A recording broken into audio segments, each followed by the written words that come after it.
Facebook দিয়ে অনেকে পেট চালাইতেছে, যারা মার্কেটার আছে, জি জি ভাই, with all due respect to them. Facebook কিন্তু আমি মানা করতেছি না, যে ফেসবুক ইউজ করে না বা ফেসবুকে হয় না, ভাই ফেসবুকে মানুষ আছে, ফেসবুকে অর্ডার আছে, Facebook is one of the channels যেইটা আপনি you should use and you should utilise like hell.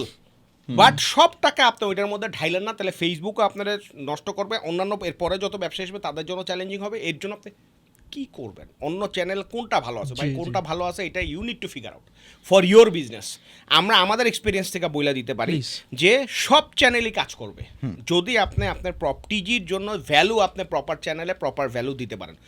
SMS কি ভাই সবার জন্য কাজ করবে? অবশ্যই সবার জন্য কাজ করবে না, বিকজ আপনার যদি ব্র্যান্ডিংয়ের টমা ওই রকম না হয় যে মানুষও দেখলেই বুঝে যে আছে এইটা, তাইলে হয়তো SMS অনেক সময় কাজ করবে না, ফার্স্টবার হয়তো কাজ করবে না, ফিফথ টাইমসে ইট উইল ওয়ার্ক লাইক হেল।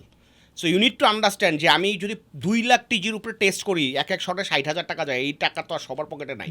তাহলে ভাই তুই 2 লাখে করিস না, তুই টপ যে 2,000 কাস্টমার আছে তার উপরে 10 বার টেস্ট কর, 10টা এবি টেস্টিং, 10টা অফার, 10টা জিনিস দে। ওই 2,000 কাস্টমার খুব কম মনে হয়েছে, এবার 2,000 কাস্টমার থেকে 200 অর্ডার আনা ইজ পসিবল থ্রু SMS।